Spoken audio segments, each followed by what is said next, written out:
God. Just got to let those words sink in. Because what Jesus is trying to help you understand today is that this world offers you everything, but it never brings you what you want. Sin, disease. You're always in this process of... And I'm so thrilled this morning, and God's so thrilled this morning that you're here today, because here is an indication, tasted the bitter water, truly satisfying of your soul. So what is Jesus' offer? What is Jesus' offer? It is 4 things, and then we'll have our invitation. The first is a life that pursues Jesus. Now notice that Jesus stands up before all these people there at the temple, and in dead silence, he says to them, if anyone is thirsty, let him come to me and drink.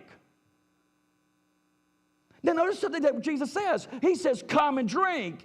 He didn't say for you to come and sip. He's not inviting you to a life where you just take sips of Jesus. He's inviting you to come to a life where you guzzle Jesus, where you absolutely pursue with all your heart Jesus. My friends, if I were actually to review with you my life, I would tell you that there's a huge difference between my Butner years and my Boone years. I grew up in Butner, North Carolina, not far from Durham. And in Butner, I grew up in the church. Went to First Baptist Church, started from the womb, and I know I'll go to the tomb. But I can tell you that I was always there at church Sunday morning, Sunday night, on Wednesday night, always involved in children's ministry, always involved in learning the Bible, always going to youth ministry, always I was there in church. But something was just missing in my life. I had my church life, but I also had my sports life. Boy, I was a big baseball player.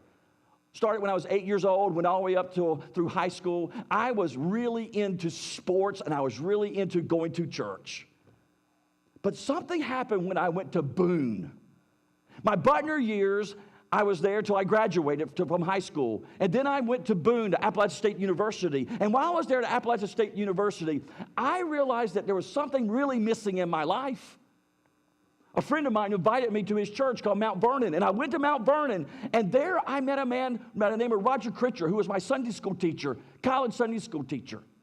And he invited me to actually study the Bible with him, and he took me through a study of the 7 feasts of Israel, one of them being this particular feast we're talking about today. And as I listened to the study on the 7 feasts of Israel, all of a sudden, everything started clicking. I started realizing that everything in the Old Testament is all about one thing, Jesus. And I started realizing that the more I started digging into the Word of God and discovering and unfolding the teachings of the Word of God, the more I realized that it was bringing me to life. I started pouring myself into learning about Jesus and studying about Jesus and understanding about Jesus. And all of a sudden, I'm starting to realize that I'm finding great fulfillment. It wasn't found